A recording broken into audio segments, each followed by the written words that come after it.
Hello students, welcome to my channel Discover Social Science. Mahashivratri की आपको और आपके पूरे परिवार को हार्दिक शुभकामनाएं। सेकंड फीचर के साथ मैंने लास्ट अपने लेक्चर में फीचर्स डिस्कस करना स्टार्ट किया था।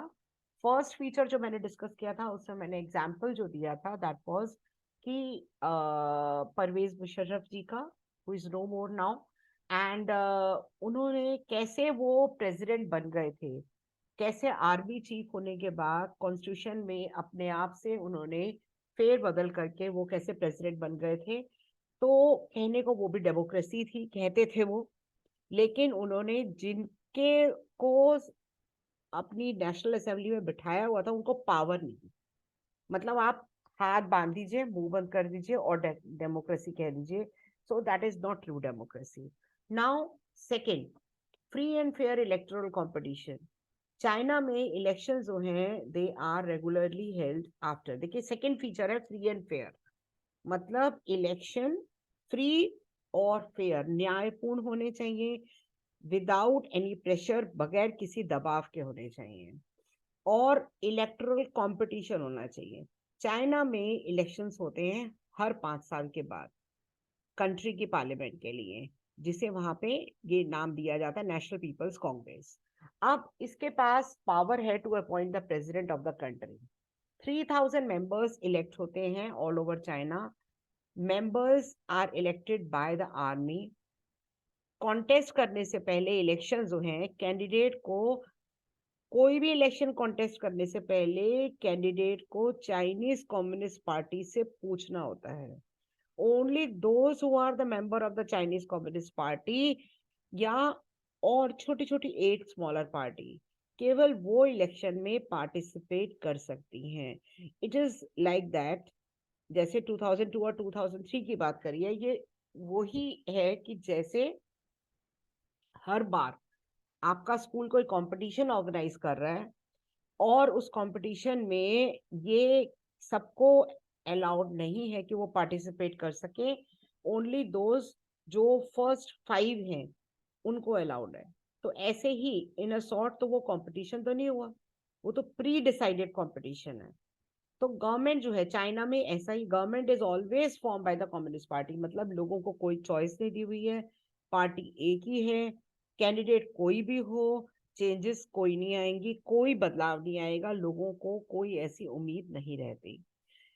अब मैक्सिको का एग्जांपल, मैक्सिको में इलेक्शन जो है वो आफ्टर 6 ईयर होते हैं, मतलब प्रोटोकॉल पूरा पूरा कर रहे हैं, जो ट्रेडिशन है वो पूरा निभा रहे हैं कि हर 5 साल बाद इलेक्शन, हर 6 साल बाद इलेक्शन मैक्सिको में।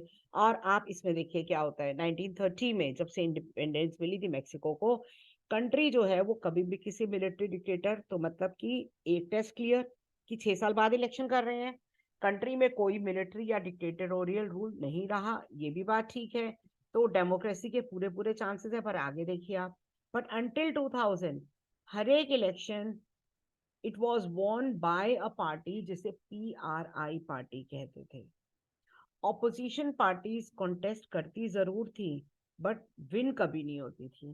क्यों भाई, क्यों नहीं विन होती थी? उसका रीजन आगे है।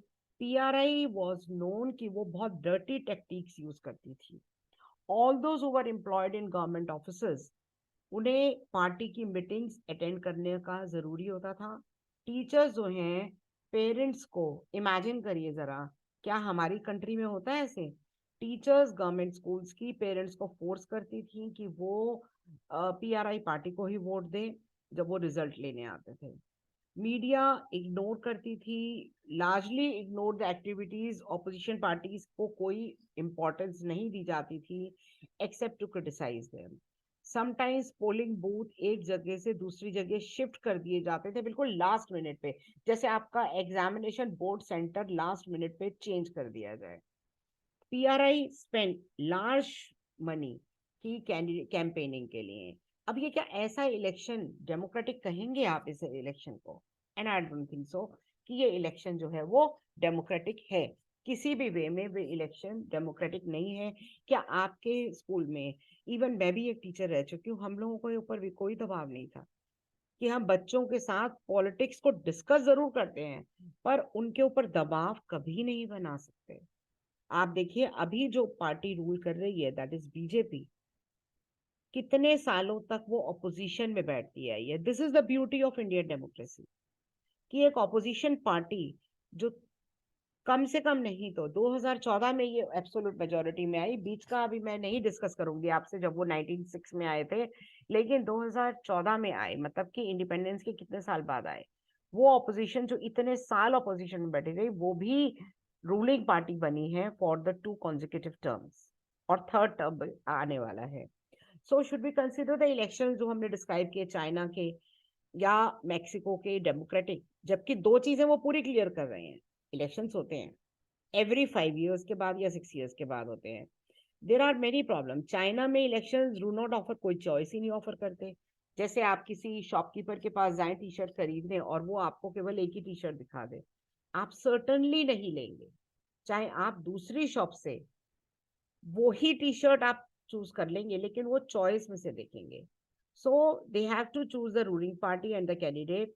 अब Mexican example, people seem to be really have a choice, but actually में कोई चॉइस नहीं थी, उनके ऊपर दबाव था और वो चारों तरफ से था।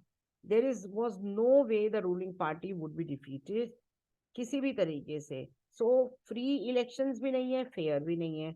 तो ये हुआ third choice. Holding elections of any kind is not sufficient, कि बस काम कर लिया, जैसे आप किताब खोल के बैठ गए तो ये पढ़ लिया, ऐसा नहीं होता। अगर आप किताब खोली है, पढ़ रहे हैं, तभी वो एक्चुअली में क्वालिटी आपकी स्टडीज में मानी जाएगी। तो इसी तरीके से इलेक्शंस हो रहे हैं, आफ्टर एवरी 5 years हो रहे हैं, केवल इतना काफी नहीं है। Holding elections is not sufficient, real choice भी होनी चाहिए, पॉलिटिकल ऑल्टरनेटिव भी होना चाहिए, and every opposition party should have fair chance कि वो जीते। Democracy must be based on free and fair election. जो करंटली पावर में हैं वो हार भी सकते हैं, ऐसा भी होना चाहिए। Next, 1 person 1 vote। कार्टून्स में आपको बाद में एक्सप्लेन करूंगी मैं। 1 person 1 vote। अब देखिए 1 person 1 vote के ये 3 एग्जाम्पल हैं। यूनिवर्सल एडल्ट फ्रेंचाइज कहते हैं। Earlier we read about how struggle for democracy was linked to universal adult franchise. ये यूनिवर्सल एडल्ट फ्रेंचाइज का मतलब क्या होता है, शॉर्ट में बता देती हूँ। Universal means for all, adult means those who have attained the age of 18 years, and franchisee means that the franchisee का क्या मतलब होता है स्टूडेंट्स, फ्रेंचाइजी का मतलब होता है जिनको 18 साल से ज्यादा की एज है, that is called franchisee. Now until अगर मैं बात करूं सऊदी अरेबिया की, देखिए इसमें अलग अलग 3 एग्जाम्पल दिए हुए हैं, और वो 3 एग्जाम्पल कौन से हैं वो मैं आपको बता देती हूँ। अलग अलग 3 एग्जाम्पल वो कौन से हैं, अलग अलग 3 एग्जाम्पल ये देखिए। दैट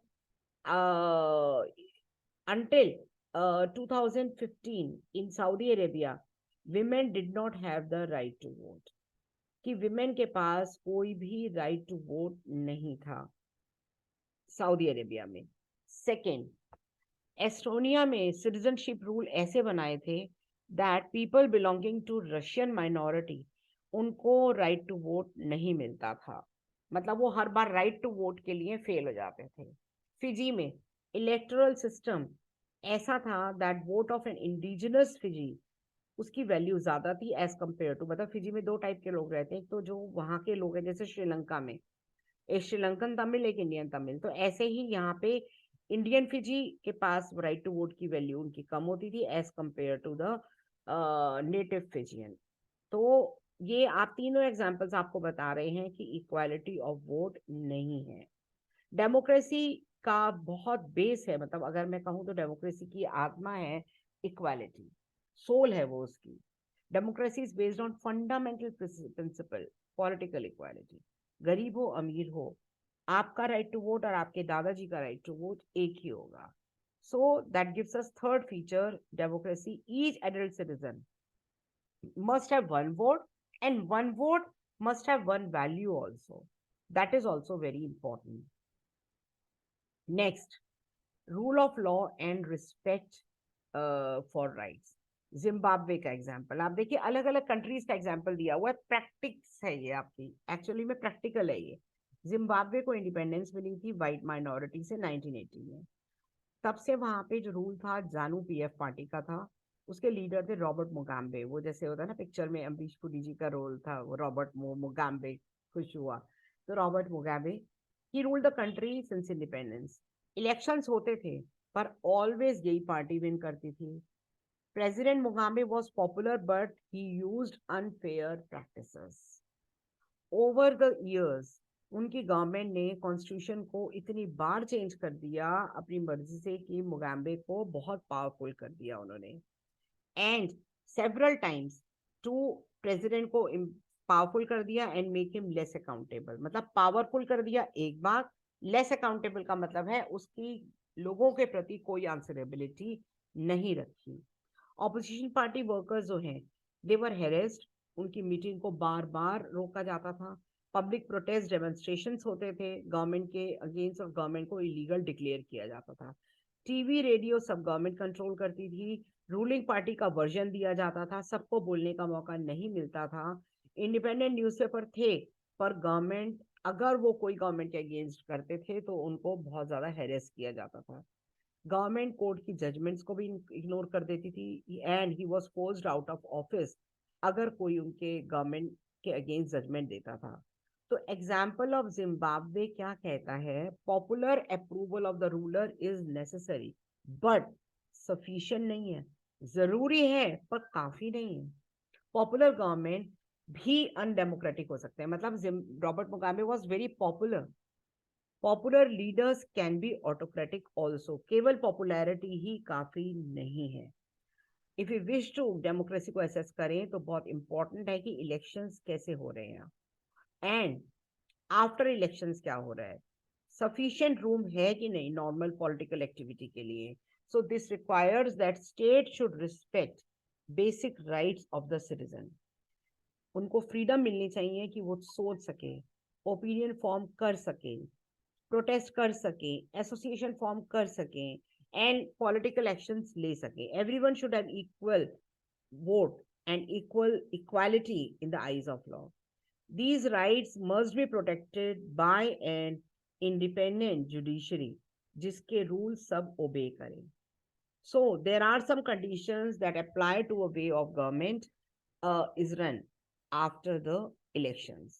तो हर एक major decision has to go through a series of consultation, मतलब बहुत कंसल्टेशन विचार विमर्श के बाद। नहीं तो डिक्टेटरशिप में तो आपको पता है कि बहुत जल्दी डिसीजन होते हैं। सो एवरी ऑफिस बियरर के पास, हर एक जो ऑफिस होल्ड कर रहा है उसके पास कुछ राइट्स हैं, कुछ रिस्पॉन्सिबिलिटीज हैं and they are accountable not only to the people but also to independent officials. सो अगर हम बात करें तो ये सारे एग्जाम्पल्स की, तो बोथ दीज एस्पेक्ट्स डेमोक्रेसी का फोर्थ फीचर है, democratic government rules within the limits set by constitutional law and citizens right. तो समरी डेफिनेशन की क्या है, अब हम समराइज कर रहे हैं इस टॉपिक को। Let democracy is a form of government in which the rulers are elected by the government, sorry by the people. But इसके क्या फीचर्स हैं, rulers elected by the people take all the major decisions. Elections free and fair choice और opportunity लोगों को offer करें to change the current ruler. ये जो choice और अपॉर्चुनिटी है सभी लोगों को इक्वल बेसिस पे मिले। Exercise of this choice leads to a government limited by basic rules of the constitution and citizens rights. तो स्टूडेंट्स आज एक मेजर टॉपिक आपका कंप्लीट हो गया है। नेक्स्ट जो हम करेंगे वो करेंगे Y democracy. What is democracy हो चुका, वाई डेमोक्रेसी। सो प्लीज मेरी वीडियो को लाइक करिए, शेयर करिएगा, कमेंट करिएगा कमेंट बॉक्स में। और कुछ हिस्ट्री के चैप्टर्स का भी कुछ बच्चों के कमेंट आए थे, दैट 2 चैप्टर आपके रहते हैं वो मैं आपके करा दूंगी मैं। और अब लेक्चर उसका मुझे पता है जो ऑनगोइंग क्लास है उसके लिए तो मैंने बहुत लेट है पेपर चल रहे होंगे या हो चुके होंगे, बट ये फोर्थ कमिंग एनीवे जिसको भी फायदा हो सके। But please do comment. Okay students, thank you, happy Mahashivratri to all.